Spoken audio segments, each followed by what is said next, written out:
조갑제 TV 시청자 여러분 안녕하십니까? 2023년 2월 26일 오후 1시입니다. 며칠 전에 태영호 국민의힘 국회의원은 아주 재밌는 분석을 했습니다. 만약 이재명 씨가 대통령이 되었더라면 북한은 이재명 대통령을 협박을 해가지고 대북 정책을 좌지우지했을 것 같다는 취지의 이야기였습니다. 즉 지금 이재명 경기도 그리고 상방울이 유착해가지고 북한에 약 1,000만 달러의 현금을 보낸 혐의로 검찰이 지금 수사를 하고 있습니다. 그 대북 불법 송금 의혹 사건이죠. 의 취지는 이재명 경기도지사가 북한을 방문하는 것을 돕기 위한 일종의 로비 자금이었다. 이렇게 지금 언론이 보도를 하고 있습니다. 이거는 지금 수사를 통해서 그 사실이 규명되어야 되는데 이 사실이 만약 확정된다면 이거는 국제적 사건이 됩니다. 왜냐하면 지금 유엔이 핵개발 그리고 핵무장 중인 북한에 대해서 지금 대북 제재를 걸어놓고 있습니다. 한국도 별도로, 일본, 미국도 별도로 또 걸어놓고 있습니다. 2중, 3중으로 걸어놓고 있는데 한국이, 피해 당사자인 한국이 북한 농양 정권, 특히 그 중에는 돈을 받은 자 중에는 핵심이 천안 폭침 지휘자입니다. 김명철 정찰총국장에게 약 1,000만 달러를 보냈다고 하면은 국내적으로는 이게 반역 사건이고 국제적으로는 대북 제재를 위반한 국제범죄가 됩니다. 자, 그런데 이게 약점이 된다는 겁니다. 흥미로운 이야기입니다. 태영호 씨의 이야기에 따르면은 북한 정권은 이재명 측으로부터 돈을 받고 그것을 약점으로 잡아가지고 협박을 한다는 겁니다.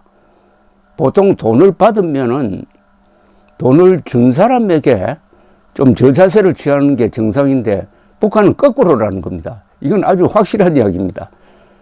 그 전례를 제가 말씀드리겠습니다. 2000년 6월 김대중, 김정일 평양회담을 성사시키기 위해서 김대중 정부는 현대그룹과 국정원을 앞세워가지고 핵개발하고 있던 김정일의 해외 비자금 계좌 등으로 4억 5천만 달러의 현금을 보냈습니다. 불법이었습니다. 그게 만약 리얼타임에 폭로가 되었다면 김대중 대통령은 하야했어야 될 겁니다. 그러나 이게 임기 말에 폭로가 되었습니다. 그런데 돈을 받은 김정일은 김대중에게 감사하게 생각하기는커녕 그걸 약점으로 잡아가지고 흔들었습니다. 즉 수금 과정에서 그들은 수금이라고 그랬습니다. 송금이죠. 이쪽은 송금 과정에서 제대로 돈이 입금되지 않으니까 갑자기 방북 일정을 바꿔가지고 들어오지 말고 기다리라. 나중에 그게 입금 착오가 있었습니다. 그러니까 계좌번호를 잘못 썼어요. 그것을 바로 잡은 다음에 들어오라. 이렇게 된 겁니다.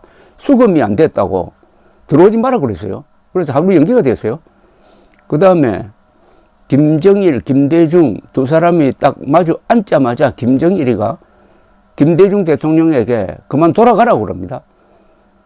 그날 뉴스를 보니까 인공기를 대학가에 올렸다고 수사를 하고 있는데 이런 분위기에서는 회담 못합니다. 이렇게 면박을 줍니다. 이런 분위기 속에서 만들어진 6.15선언 내용은 바로 그 약점 잡은 김정일이가 김대중을 농락하는 것으로 되어 있어가지고 이 6.15선언대로 하면은 대한민국은 딱 공산화됩니다. 그러니까 공산화 문서에 김대중, 김정일이가 합의한 겁니다. 그런데 아직도 6.15선언을 폐기하지 않고 6.15선언을 신주단지처럼 모시는 게 문재명 세력 아니겠습니까? 새삼 6.15선언의 반역성을 오늘 확인해 볼까 합니다. 유교로서는 이렇게 되어 있습니다. 1. 남과 북은 나라의 통일 문제를 그 주인인 우리 민족끼리 힘을 합쳐 자주적으로 해결해 나가기로 했다. 이건 완전히 북한식 용어이고 북한식 전략입니다. 하나하나가 이거 거짓말입니다. 남과 북은 나라의 통일 문제를 그 주인인 우리 민족끼리 힘을 합쳐, 여기 우리 민족이라 하면은 김일성, 김정일, 지금은 김정은 세력이죠. 세력을 일방으로 하고 우리는 대한민국 정부인데 이게 우리 민족끼리입니까? 우리 민족 반역자끼리죠. 즉 김일성 세력은 민족 반역자 아닙니까? 이건 확실하죠. 그자와 그 세력을 같은 민족이라고 인정하고 통일을 논의하는 대한민국의 정권은 이자도 민족 반역 세력이 됩니다. 그러니까 민족 반역 세력과 통일을 논의하자는 대한민국도, 대한민국의 정권도 같은 민족 반역자다 이거죠. 그러니까 이 우리 민족끼리는 속뜻은 우리 민족 반역자끼리 힘을 합쳐서 자주적으로, 이것은 미국을 제외하고 반미적으로 통일을 해 나가자, 이렇게 합의를 한 겁니다. 이항이 더 문제죠.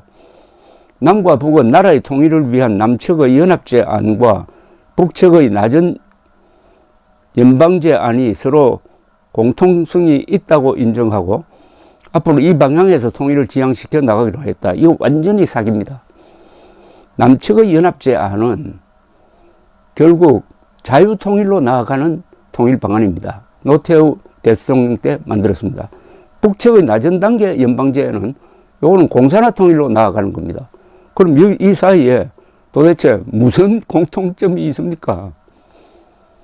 열차가 있는데 열차 하나는 저기 서울에서 평양으로 가고 하나는 부산으로 가는데 그게 서울역에 있다는 그것만 공통점으로 삼아가지고 한 대 묶어가지고 발차하면은 열차가 갈라져 버리잖아요. 이 거짓말입니다. 사기입니다.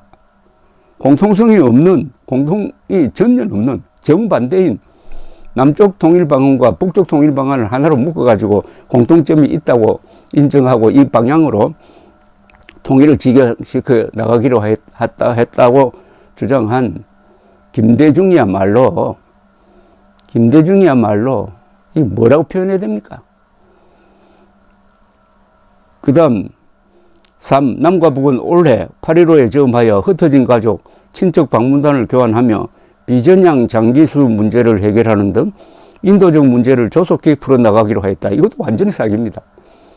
아니, 비전향 장기수보다 더 큰 문제가 국군포로 6만 명을 불법적으로 응용한 북한 농당 정권의 비인도적 행위 아닙니까? 그런데 여기 인도적 문제라고 해놓고는 비전향 장기수만 언급하고 국군포로 문제를 싹 뺐으니까 이게 비인도적 합의 아닙니까? 그런데 인도적 문제, 이렇게 거짓말 해놓았습니다. 네 번째, 남과 북은 경제협력을 통하여 민족 경제를 균형적으로 발전시키고, 이게 뜯어먹는다는 이야기입니다. 무슨 남과 북의 경제협력이라고 해놓고 남한의 돈과 기술과 살을 공짜로 빼앗아 가고 뜯어먹고 하는 걸 항상 이자들은 남북 경제협력이라고 합니다. 남북 경제협력은 다 거짓말입니다. 그건 뜯어먹혀 주겠다는 뜻입니다. 거기에 합의한 남한 정부는. 그런데 그렇게 해가지고 민족 경제를 균형적으로 발전시킨답니다. 아니, 1인당 국민소득이 3만 달러를 넘는 한국과 1,000달러 정도밖에 안 되는 북한을 균형적으로 발전시키려면 1인당 국민소득 3만 달러를 15,000달러로 낮추고 그만큼 북한에 퍼줘야 된다는 이야기 아닙니까? 이거는 뜯어먹겠다는 말을 이렇게 어렵게 한 겁니다. 남과 북은 경제협력을 통하여 민족 경제를 균형적으로 발전시키고, 자, 이러니까 요 6.15 쓰는 대로 하면은 대한민국이 딱 공산화되게 되어 있습니다. 공사나 서론문이라고 보면 됩니다. 하태경 의원이 최근 페이스북에 이런 글을 올렸는데, 통일부로부터 제출받은 자료에 따르면 이재명과 상방으로의 불법 송금은 대북 송금을 금지한 5.24 조치, 여기에 5.24 조치가 천안함 폭침 직후에 나온 겁니다. 2010년입니다. 5.24 조치와 유엔 제재 이후 유일무이한 사건이었습니다. 통일부는 2010년 5.24 제재 이후 대북 송금을 허가한 적이 없다고 밝혔습니다. 2006년 유엔 제재 이후 허가받지 않고 대북 송금이 이루어진 사례도 이재명 건 외에는 파악된 바 없다고 답변했습니다. 그만큼 이재명 불법 대북 송금 사건은 국내적으로나 국제적으로나 금기의 영역을 넘은 것입니다. 민주당 일각에서는 남북관계 개선을 위해 북한과 경협을 하는 게 무슨 잘못이냐는 의견이 있습니다. 하지만 보수 진보 정권을 떠나 이는 명백한 불법이자 심각한 범죄 행위입니다. 하태경 의원은 이재명 측이 직접 돈을 주지 않고 상방으로 내세워 불법 송금을 했더라도 이는 매우 심각한 범죄 행위이고 유죄 판결을 받을 수밖에 없습니다. 아무리 민주당을 방패막이 삼아 방탄국회를 열어도 이재명 대표의 구속 수사는 피할 수 없습니다. 그 반역적 위로 선언을 이어받은 게 2007년 노무현 방북에 따른 14선언이고, 그때 임기가 몇 달도 남지 않은 노무현을 북한에 보내가지고 대한민국에 극히 불리한 14선언을 맺도록 한 그 핵심 세력 중에 한 사람이 바로 당시에 청와대에 있었던 문재인 씨고, 그 다음에 그 14선언을 이어받은 게 문재인 대통령과 김정은의 4.27 판문점 선언이고, 4.27 판문점 선언은 비핵화 선언으로 알려졌지만은 그 뒤의 사태가 보여주듯이 완전한 사기 문서였습니다. 4.27 선언입니다. 그 다음에 이재명이 만약 대통령이 되었다면은 4.27 선언을 이어받아가지고 완전히 대한민국을 거들내는, 대한민국을 북한에 상납하는, 자유통일을 포기하는 정도가 아니라 공산통일을 더 확실하게 받아들이는 쪽으로 나아가지 않았을까 하는 생각이 듭니다. 다행히 우리 국민들의 결단으로 작년 3월 9일 윤석열 대통령을 당선시킴으로써 위기는 일단 면했습니다.